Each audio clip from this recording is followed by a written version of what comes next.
Sorry, St. Louis, you didn't get that point. 1 point. You just needed one little point to clinch your playoff spot. In the arms of the angel, fly. Maybe next time. So let's jump right into this game, starting with the first period, which was the worst thing all night. So we've got Bennington in net for the St. Louis Blues, and we've got Georgiev in net for our favorite Rangers. Bennington, he's a good goalie, but you know what? There's only one Ben in hockey, and that's Jamie Benn, and he's really good looking.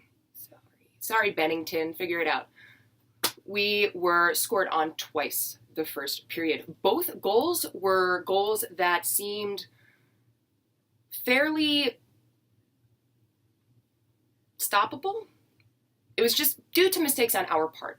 The first goal, Tarasenko, 14 and a half minutes in, he gets it. And it was the situation where Georgiev, and of course, he's great goalie, and these are things that you need to just learn. You have to be on point the entire time. He was a little bit further back in the net, which I completely understand. And watching, especially on that play, the whole team was back, defense was back, there was plenty of men on the ice, and there was plenty of protection for the goalie. He was back just a little bit too far, to the point where Tarasenko could squeeze around, and he hit that one little sweet spot when you're maybe 3, 4, 5 inches too far back.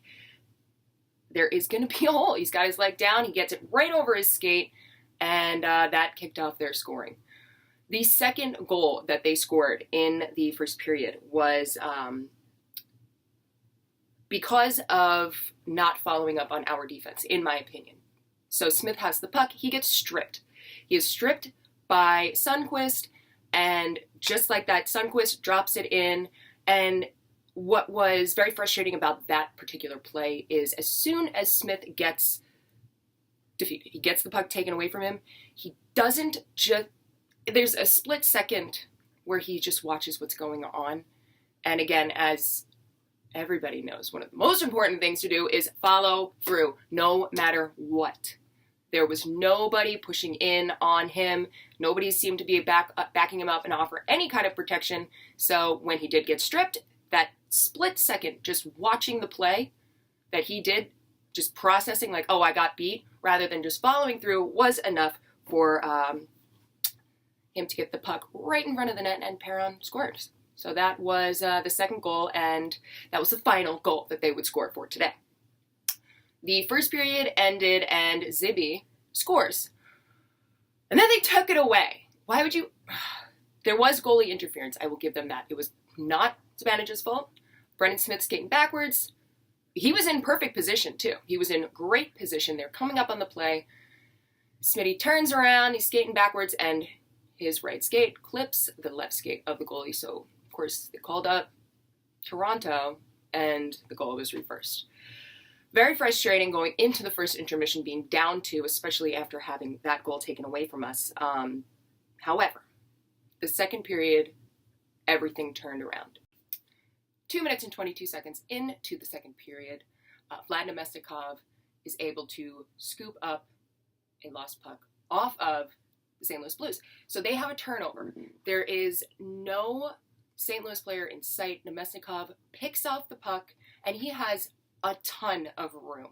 The St. Louis Blues were not doing anything as far as being involved in the particular play, and the fact that we were putting all of that pressure on it and that they were active in the area around the play definitely pays off. So Namestnikov picks the puck off. He's got half a freaking soccer field. There's not another St. Louis player in sight. Rips the shot. He gets blocked, but to continue on with this push and pressure on the goalie, Strome is there, gets the rebound, gets the shot in, and we score. Now we are down by 1. The second goal that the Rangers scored during the second period was another example of just how much it matters to be in every single play. The puck doesn't need to be on your stick. You need to be in the play. So we've got Chris Kreider and Colton Parayko battling next to each other on the boards, and Pareko takes a spill. He goes down. It was his own fault. He's caught an edge, whatever. And the puck is loose. There was not, again, a St. Louis player in sight. So Zibby, God, he's doing so much love the way that he's playing right now. Zibanejad, right there in the play, the puck comes loose and he gets it. Perfect, beautiful pass right across to Buchnevich. And again, I'm looking for these St. Louis players and they are nowhere to be found. However, the Rangers have everybody up in their zone. Beautiful pass by Zibanejad right across. Pavel Buchnevich gets it past Benning, and we are tied. And now we are going into the second intermission tied. The Rangers maintained that same kind of play and that same momentum as they went into the third period. And within the first 6 minutes, 5 minutes and 45 seconds in, Jimmy Vesey gets one more past Bennington. And I'm sure that Bennington was probably like, I really wish I was Jamie Benn right now. He wasn't. And the assist goes to Brett Howden, number 21, Brett Howden, who also turned 21 yesterday. So when the season isn't over, you can just drink then.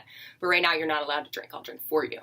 But happy birthday, Brett Howden. Great assist. VC's 17th goal. We are winning.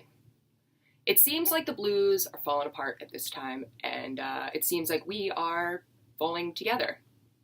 Shocker, I know, right? Late March. Why don't we just do this now?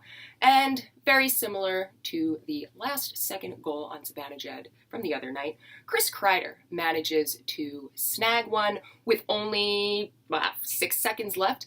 And I loved this open net goal on Kreider. This just shows how high of a hockey IQ that he has.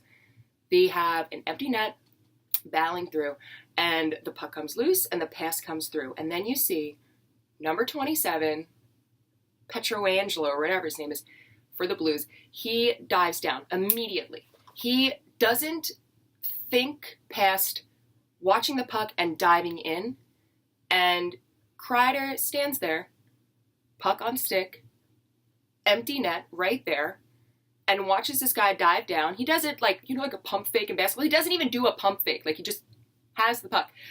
Homeboy dives, slides away, and as he's sliding away, Kreider just boop, right in for the fourth goal of the game and for the win. And you see this poor guy just sliding away like, I blew it. You tried. But you're not smarter than Kreider. Kreider is a genius, and he is a hockey genius too. Genius in real life. I think he speaks like 47 languages. But whatever. He played you played yourself. Slide away from me, float away from me. The Rangers win. They come up with the win. They keep the St. Louis Blues from getting the single point that they need to clinch a playoff position. And we will see what happens to them later on, because if they play like they played yesterday, they're going to be out real quick. Like, the Rangers are going to be back tomorrow. It's going to be a day game on Sunday in Philly. 12:30, Rangers versus Flyers. If you are going to the game, I highly suggest you make sure that your tetanus shot is up to date, because Gritty is that's festering with disease, I would imagine. That is going to be the first of back-to-backs, and they will be playing again on Monday in New Jersey. That's a 7 o'clock game. So until then, I really hope you like what you've seen so far.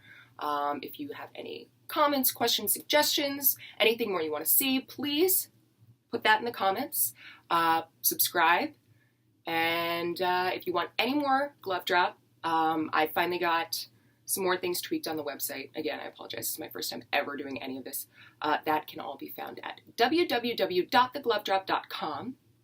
I'm going to start putting up some news about our draft picks, which is coming soon. Thank goodness. And Instagram and Twitter at The Glove Drop. I will see you guys tomorrow night after we play the Flyers, after I take 48 showers and douse myself in hand sanitizer, because even just watching Gritty gives me the, just want to, like, get it all. Ugh. So, until then, let's go Rangers!